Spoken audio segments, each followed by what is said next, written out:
le passage de Matthieu 6, turasoma muri Matayo ibice bitandatu verset 24. murongo wa 24. Matayo ibice bitandatu murongo wa 24. Personne ne peut servir deux maîtres. Nta wakeza abami babiri, Ou bien il haïra le premier et aimera le second, kuko yakwanga umwe agakunda undi, ou bien il s'attachera au premier cyangwa yaguma kuri umwe et méprisera le second. agasuzugura undi. Vous ne pouvez pas servir à la fois Dieu et l'argent. Ntimubasha gukorera Imana n'ubutunzi. Donc le mime que vous venez de voir iyi drama mumaze kubona nous parle de ça. ivuga ibi ngibi. Il n'y a que deux maîtres à servir. Hari ba databuja babiri abantu bakorera. En écrivant ce message, ngewe nandika cyangwa se negura ubutumwa bwiza, j'avais la pensée que l'homme est comme un feu. L'homme est comme le feu. umuntu ni nk'umuriro. Il peut être très bon, faire de bonnes choses. Ashobora gukora ibintu byiza cyangwa agakora ibibi. Il peut réconforter Ashobora kwihumuriza et même sauver la vie. cyangwa se guhumuriza cyangwa se gukiza ubuzima bw'abantu. Tant qu'il est contrôlé. iyo uwo muntu abasha kuba afite ibimurinda. Mais si le feu n'est pas contrôlé, ariko iyo umuriro udafite umuntu uwugenga, il devient destructeur. umuriro wasenya abantu, wasenya ibintu byinshi. Et c'est la même chose pour l'homme. Ni kimwe nk'umuntu rero.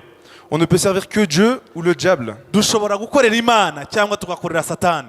Comme on l'a vu dans le mime, nk'uko mubibonye nonaha, si tu rejettes Dieu, iyo wanze Imana, tu te mets sous l'influence du diable. uhita ujya munsi y'ubutware bwa Satani. La neutralité spirituelle n'existe pas. Ni ukuvuga ko mu buryo bw'umwuka nta hagati habamo. Sous l'emprise du diable, iyo umuntu ari munsi y'ubutware bwa Satani, tu perds ton identité. uhita uta uwuriwe, identite yawe iratakara. C'est ce que représentaient les masques blancs. Nicyo rero iriya maske bari bambaye n'ikisobanura. Le diable nous pervertit. Satani akaduhindura.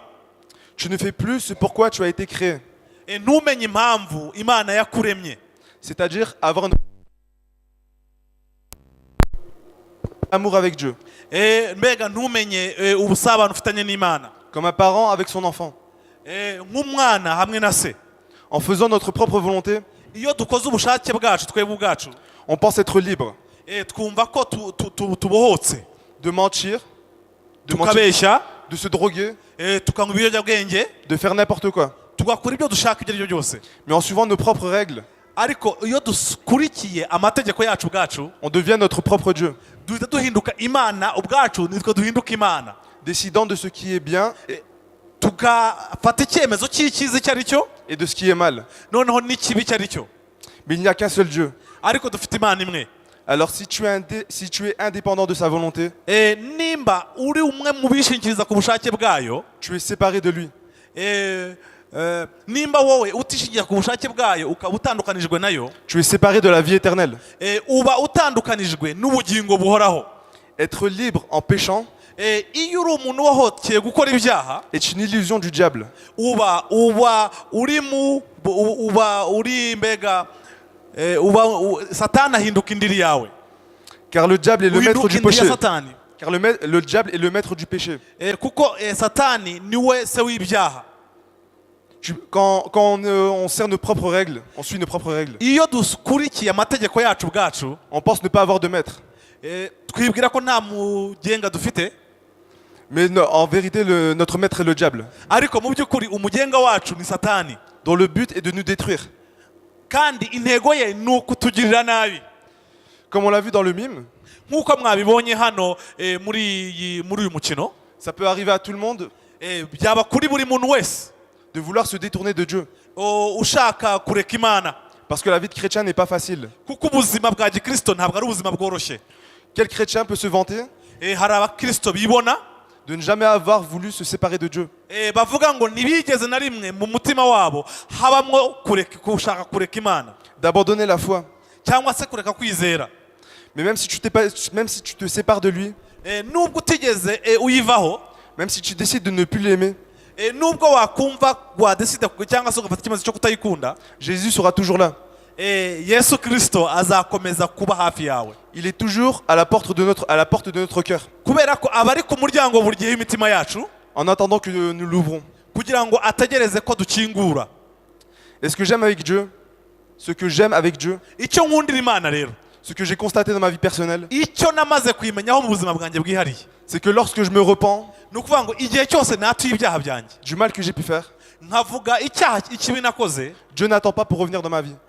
Imana Dieu n'attend pas pour revenir dans ma vie. Imana ntitegereza kongera kugaruka mu buzima bwanjye. Il n'est pas comme nous. Il n'est pas comme nous. Ntabwo Imana imeze nkatwe. Lorsque quelqu'un nous fait du mal, Iyo umuntu adukoreye ikibi, on aime le faire attendre. turamutegereza kugira ngo aze dusaba imbabazi. Mais Dieu est différent. Ariko Imana iratandukanye. Il est fidèle. Imana yo ni Imana yo kwizerwa. Même lorsque nous sommes infidèles. Nubwo twebwe tutarabo kwizerwa, Si tu te repens niwihana et que tu demandes pardon ukakira Yesu, ugasaba imbabazi au nom de Jésus, mu izina rya Yesu, alors Dieu brise les liens du diable. Imana ihita imenagura ya migoze yose yari guhuje na Satani. Car la puissance de Dieu Kuko imbaraga z'Imana est bien supérieure à celle du diable. ni imbaraga zirenze iza Satani, L'amour de Dieu kandi urukundo rwayo surpasse toute la haine du diable. rurenze urwango rwa Satani. Le seul pouvoir du diable, sur ta vie, Ni ukuvuga ngo imbaraga za Satani mu buzima bwawe gusa est celui que tu lui donnes ni imbaraga wowe umuha lorsque tu pèches. ni igihe kandi ukoze icyaha. Donc nous allons voir un autre passage dans Matthieu. Turongera dusome ahandi muri Matayo, Donc c'est Matthieu 19, Matayo 19 versets 16 à 26. 16 kugera À 27. 16 kugera ku 27. Un homme s'approcha de Jésus Nuko umuntu aza aho ari et lui demanda, aramubaza ati, Maître, mwigisha que mwiza, dois-je faire de bon pour avoir la vie éternelle? nkore cyiza ki ngo mpabwe ubugingo buhoraho? Jésus lui dit, Nawe aramusubiza ati, pourquoi m'intéresses-tu au sujet de ce qui est bon? unyitira iki mwiza? Un seul est bon. Umwiza ni umwe gusa, Si tu veux entrer dans la vie, ni Imana. Ariko nushaka kugera ku bugingo, obéis au commandement. witondera amategeko. Auquel demanda-t-il? Aramubaza ati, ni ayahe? Jésus répondit, Yesu aramusubiza ati, ne commets pas de meurtre, ntukice, ne commets pas d'adultère, ntugasambane, ne vole pas, ntukibe, ne prononce pas de faux témoignages contre quelqu'un, ntukabeshyere abandi, respecte ton père et ta mère, wubahe so na nyoko, aime ton prochain comme toi-même. ukunde mugenzi wawe Le jeune uko homme lui dit, wikunda. Uwo muhungu aramusubwira ati, j'ai obéi à tous ces commandements. ayo yose narayitondeye, Que dois-je faire encore? none icyo shigaje ni iki? Si tu veux être parfait, Yesu aramusubiza ati, nushaka kuba utunganye rwose, va vendre tout ce que tu possèdes et donne l'argent aux pauvres. genda ugurishe ibyo utunze maze uhe abakene, Alors tu auras des richesses dans les cieux. nibwo uzagira ubutunzi mu ijuru. Puis viens et suis-moi. Uhere ko uze unkurikire. Mais quand le jeune homme entendit cela, Uwo musore yumvise iryo jambo, il s'en alla tout triste, agenda afite agahinda, parce qu'il avait de grands biens. kuko yari afite ubutunzi bwinshi. Jésus dit alors à ses disciples, Yesu abwira abigishwa be ati, je vous le déclare, c'est la vérité. ndababwira ukuri yuko biruhije Il est difficile à un homme riche d'entrer dans le royaume des cieux. umutunzi yinjira mu bwami bwo mu ijuru. Et je vous déclare encore ceci. Ndetse ndababwira yuko Il est difficile à un chameau de passer par le trou d'une aiguille, icyoroshye ari uko ingamiye yanyura mu zuru ry'urushinge, mais il est encore plus difficile à un riche d'entrer dans le royaume de Dieu. kuruta uko umutunzi yakwinjira mu bwami bwo mu ijuru. Quand les disciples entendirent ces mots, Abigishwa babyumvise ils furent très étonnés et dirent, barumirwa cyane bati, mais qui donc peut être sauvé? ubwo bimeze bityo ninde ushobora gukizwa? Jésus le regarda et dit, Yesu arabitegereza arababwira ati, c'est impossible aux hommes, ibyo ntibishobokera abantu, mais à Dieu cela est possible. ariko ku Mana byose birashoboka. Et je voudrais vraiment mettre ce mime Ndashaka kubabwira kano gakino kari hano, et ce passage de la Bible, rino jambo tusonye muri Bibiliya, l'illustrer avec ma vie, rivuga ku buzima bwanjye nanjye, avec mon témoignage. n'ubuhamya bwanjye. Donc je suis né dans une famille chrétienne. Navukiye mu muryango wa Gikristo. J'ai entendu parler de Dieu et de Jésus depuis tout petit. Njyewe numvise bavuga Imana, bavuga Yesu nyiri umwana muto. J'allais à l'école du dimanche, Njyewe nagiye mu kiruburamwa cyangwa nagiye muri école de dimanche, mais je n'avais pas de relation avec Dieu. ariko sinari mfite ubusabane n'Imana. J'étais un gentil garçon. Nari umusore w'ingimbi. J'aimais rire et sourire. J'aimais rire et sourire. Rire nakundaga guseka no kumwenyura. et sourire. Nakundaga guseka no kumwenyura. Mais à l'adolescence, Ariko ngeze mu bugimbi, j'ai subi plusieurs déceptions dans ma vie. Plusieurs déceptions dans ma vie. nahise ngira za deception nyinshi mu buzima bwanjye. J'ai eu le cœur endurci à cause de la souffrance. Noneho ngira umutima ukomeye kubera kubabara. J'ai coupé toutes mes émotions. Je n'avais plus d'émotions. Noneho ndangije emotion zanjye nimba mutima zanjye zose ndazihisha. Plus de sentiments. Sinongera kugira amasantima cyangwa se ibyiyumviro ndabihagarika. Même pas en ce qui concerne mes parents. Même en ce qui concerne mes parents. N'ababyeyi banjye nkabibahisha. Toute ma famille, je ne ressentais rien pour eux. Noneho n'umuryango wanjye ntumenye ibyo ntekereza. Pour personne si ce n'est moi-même. Ni jyewe wari jyewe ubwanjye. Je pensais être mon propre Dieu. Numvaga ko ndi Imana ubwanjye. Mais en vérité, je servais le diable. Ariko mu by'ukuri nakoreraga abadayimoni. Dieu m'avait créé pour annoncer l'évangile. Imana yandemye kugira ngo mbwirize ubutumwa bwiza. Et être une source de bénédiction pour les autres. Kugira ngo mpinduke n'isoko y'umugisha ku bandi. Mais en étant mon propre Dieu, ariko mpindutse Imana ubwanjye, j'ai fait tout le contraire. noneho nkora ibitandukanye n'ibyo ngibyo. Je faisais du mal aux autres. Nkagirira n'aba bantu. Et je prenais plaisir à cela. Kandi ibyo bikanshimisha. J'ai fait beaucoup de mal à mes parents. Nakoreye ababyeyi nabakoreye ibintu bibi. Parce que j'étais accro à la drogue. Kubera ko nari umuntu wari mu biyobyabwenge kandi no mu businzi. J'aurais volé beaucoup d'argent pour acheter ma drogue. Njyewe nibaga amafaranga menshi kugira ngo mbashe no kugura ibiyobyabwenge. Ils m'ont surpris 4 fois la main dans le sac. Ils m'ont surpris 4 fois à voler. Bega bafashe inshuro enye ndimo niba. Mais à chaque fois, buri gihe ils me pardonnaient. Bakambabarira. Et à chaque fois, je prenais ça pour de la faiblesse. Nkabona ko mu by'ukuri ari abanyantege nke kuba bambabarira gutyo. Je me disais qu'ils étaient bêtes nkavuga ngo ni ibicucu de pardonner quelqu'un qui leur fait du mal. Kubabarira abantu wagiriye nabi. Alors je continuais. Noneho ndakomeza. Encore et encore. Nkomeza gukora gutyo.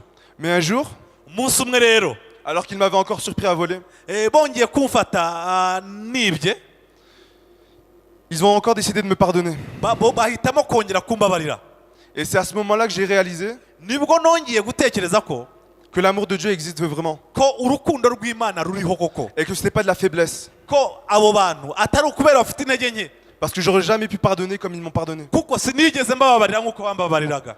J'aurais jamais pu accepter ce que je leur ai fait. Nukuvuga ngo ntabwo nigeze mbemera nk'uko nabo banyemeraga. Et donc quand j'ai vu cet amour, noneho mbonye urwo rukundo rero, ce pardon alors que je le méritais pas, izo mbabazi bangiriraga jyewe ubwanjye nakwiriye, c'est là que je me suis dit qu'il y avait vraiment quelque chose en eux. Niyo mpamvu nabonye muri bo harimo ibintu by'ingirakamaro. Et je désirais vraiment avoir leur amour. Noneho mbona ko bafite urukundo rw'Imana. Mais j'arrivais pas à ressentir de l'amour. Ariko sinageze kuri urwo rukundo bari bangiriraga. Ça m'était inaccessible. Numvaga narushyikiriye. Mais à force de prière, noneho bakomeje kunsengera, mes parents ont prié pendant des années. Ababyeyi banjye basenze imyaka 2. Pendant 20 ans. Mu gihe cy'imyaka 20. Avant que je donne ma vie à Jésus. Avant que je donne ma vie à Jésus. Mbere yuko mpa ubuzima bwanjye Yesu, pour être sauvé, kugira ngo mbashe gukizwa, pour moi c'était impossible. Kuri njye nabonaga bidashoboka. J'étais tellement endurci dans mon cœur. Kuko na umutima wanjye rumeze nk'ibuye. Je me disais que j'allais en enfer et que c'était comme ça. Numvaga ko nzarimbuka karuko nkuko bimeze. Si j'allais en enfer, autant faire ce que je voulais. Nuvuga ngo numvaga ko nima nzarimbuka rero, numvaga ko nkwiye gukora ibyo nshaka byose. J'avais plus rien à perdre. Ntago nari mfite ubwoba bwo kurimbuka. Mais heureusement la grâce de Dieu est là. Ariko ubuntu bw'Imana, urukundo rw'Imana birahari. Même lorsqu'on lui tourne le dos. Nubwo twayitera umugongo. Même quand on ne l'aime pas. Nubwo tutayikunda. Il est toujours là. Imana iracyahari. Et même dans les moments les plus sombres de ma vie. Nibihe bikomeye cyane mu buzima bwanjye. Quand je haïssais le monde entier. Mu gihe nanze isi yose nyanze. Que ce soit mes parents ou mon frère. Yaba ababyeyi banjye cyangwa se abavandimwe banjye. J'avais toujours l'amour de Jésus dans le cœur. Urukundo rwa Yesu rwari rundi hafi. Je savais qu'il était mort pour moi. Nari nzi neza ko yampfiriye. Que rien ne pouvait me séparer de lui. Ko nta wantandukanya nawe. Et je le remercie vraiment pour ça. Ndashima Imana ko yanyijije. Depuis, ça fait 2 ans que je me suis converti, que je me suis fait baptiser. Et hashize imyaka 2 nyijijwe nabatijwe. Et je regrette pas du tout mon choix. Et je regrette pas mon choix. Kandi sinicuza guhitamo kwanjye nahisemo. Parce que Dieu m'a fait aimer les autres. Kuko Imana yatumye nkunda abandi. Moi qui n'aimais que moi. Njyewe wikundaga. J'ai enfin pu aimer les autres de façon désintéressée. Rero Imana yashyize mu rukundo rwo kubakunda. J'ai pu aimer sincèrement mes parents. Ntabwo nakunze ababyeyi banjye gusa. J'ai pu me réconcilier avec mon frère. Niyunze n'abavandimwe banjye. Parce que j'ai choisi Dieu comme maître. Kubera ko nahisemo Imana nka databuja, nka databuja wanjye. Moi qui pensais être libre en étant mon propre maître, njyewe wumva ko nigenga ari jyewe wakamana, j'étais le plus malheureux des hommes. ni jyewe wari ufite ibyago kurusha abandi bose. Mais une fois que j'ai plié le genou devant Dieu, ariko igihe napfukamiye Imana mpfukamye, je suis devenu le plus heureux des hommes. nahise mpinduka umuntu ufite ibyishimo kurusha abandi, Parce que j'avais le Saint-Esprit en moi. kuko umwuka wera yinjiye muri jyewe. Je pouvais enfin ressentir de l'amour. numvise urukundo rw'Imana, Je pouvais enfin être moi-même. kuko numva nkashaka kuba njyewe. J'avais retrouvé mon identité. nongeye kandi kongera kugira identite yanjye, njyewe ubwanjye nongera kumubona. Celle d'enfant de Dieu, iyo identite ndi umwana w'Imana, héritier de son royaume. kandi mfite ubugingo buhoraho, mfite nahawe umurage w'ubwami bw'Imana. Et pour moi, c'est la plus merveilleuse des choses. kandi icyo ni ikintu kimpesha ibyishimo kurusha ibindi bintu byose. Et donc je voulais mettre aussi mon témoignage nashatse kubaha ubuhamya par rapport avec l'histoire de votre pays. ku bigendanye n'amateka y'igihugu cyanyu. kandi Votre pays a une histoire difficile. igihugu cyanyu cyahuye n'ibibazo bikomeye, Mais je pense que comme mon histoire, nk'uko nanjye nari imeze, on ne peut pas la changer. dushobora kubihindura, ntabwo twabihindura, Mais on peut changer le futur. ariko twahindura ejo hazaza, Parce que Dieu fait toutes choses nouvelles. kuko Imana ihindura ibintu bishya. Et j'ai changé, j'ai trouvé Jésus. narahindutse kuko nakiriye Yesu, Grâce au pardon qu'on m'avait accordé. kubera imbabazi bangiriye, Malgré le mal que j'avais fait. ibyaha nakoze byose bangiriye imbabazi. Et je crois qu'il y a vraiment un enjeu avec le Rwanda. Je crois qu'il y a vraiment un enjeu avec le Rwanda. Je crois qu'il y a vraiment quelque chose d'important avec le Rwanda. nibwira ko hari ikintu cy'ingirakamaro ku gihugu cyacu cy'u Rwanda, Avec ce que vous avez vécu. bitewe n'ibyo mwanyuzemo. Je pense que le Rwanda a un appel nibwira ko u Rwanda rufite umuhamagaro ukomeye au niveau international mu rwego rwe international, pour montrer que l'amour de Dieu, kugira ngo mugaragaze urukundo rw'Imana, la grâce de Dieu, ubuntu bw'Imana, elle surpasse toute haine, birenze urwango rwose rwaba rwarabayeho, elle surpasse toute souffrance. kandi bikarenga umubabaro wose mwagize. Chacun d'entre vous buri mwese hano, est un témoignage namwe buri muntu wese n'ubuhamya hano, de la gloire de Dieu. ubuhamya bw'icyubahiro cy'Imana n'ubuntu bw'Imana. Comme mes parents étaient un miroir de l'amour de Dieu, nk'uko ababyeyi banjye babaye indorerwamo y'urukundo rw'Imana, vous pouvez être un miroir namwe mwaba indorerwamo de l'amour de Dieu au monde. indorerwamo y'urukundo rw'Imana ku isi, Prouvez que ce n'est pas impossible kuko mukababwira ko ikitarashobokaga, de pardonner malgré la souffrance, ko mushobora kubabarira nubwo mwaba mwarababaye, malgré la haine qu'on a subie, urwango mwagiriwe, malgré l'injustice. kugirirwa nabi. Et je vous encourage vraiment à ça. kandi ndabakangurira kwinjira muri uyu murongo. La question que je voudrais vous poser, ikibazo ushaka kubaza ni iki? quel maître voulez-vous que le roi... quel maître voulez-vous que le Rwanda serve? murashaka ko u Rwanda rukorera uwuhe mwami? Un destructeur urimbura, qui a fait beaucoup de mal à ce pays? wakoze ibibi cyane kuri iki gihugu? Ou alors le Dieu, le bon maître, cyangwa se Imana, Imana umutware mwiza, qui a donné son Fils unique pour chacun d'entre nous? watanze umwana wayo Yesu Kristo ku bwacu twese? Chacun d'entre vous, twese hano, comme chacun d'entre nous, buri les muntu wese Français, hano n'Abafaransa, nous sommes une partie de notre pays. Nous sommes une partie de notre pays. Nous représentons notre pays. natwe turahagarara igihugu cyacu. Alors la question est, quel maître voulez-vous servir? natwe igihugu cyacu twakibaza ikibazo ngo barakurikira uwuhe mwami? Si vous décidez nimuhitamo ensemble, twese tugahitamo twese dans l'unité, turi hamwe, de servir Dieu de tout votre cœur, tugakorera Imana n'umutima wacu twese, alors vous allez rayonner dans le monde. Vous allez rayonner dans le monde. muzarabagirana muri iyi si, Vous allez exporter la gloire de Dieu. kandi muzajyana icyubahiro cy'Imana. Vous pourrez venir peut-être même en France, mushobora no kuzana mu Bufaransa, montrer aux Français mukereka Abafaransa qui sont très ignorants de votre histoire batitaye ku mateka yanyu, que c'est possible de pardonner, ko bishoboka kubabarira, que c'est possible d'aller au-dessus, kandi bishoboka kurenga no ku byababayeho, que là où le péché a abondé, aho icyaha cyagize imizi ikomeye, la grâce a surabondé. ubuntu bw'Imana bwabaye bwinshi. Et c'est ce que je vous encourage à ça. iki nicyo nifuje kubaha nk'ubutumwa bwiza, La puissance de Dieu, k'imbaraga z'Imana, c'est de transformer le mal ni uguhindura ikibi, en bien. ikibi kigahinduka icyiza. Il a utilisé la chute de l'homme yakoresheje kugwa k'umuntu pour le sauver kugira ngo imukize, et le mettre à un niveau encore supérieur à avant. kugira ngo yongere imushyire hejuru. Voilà, tout simplement. nicyo nashaka kubabwira.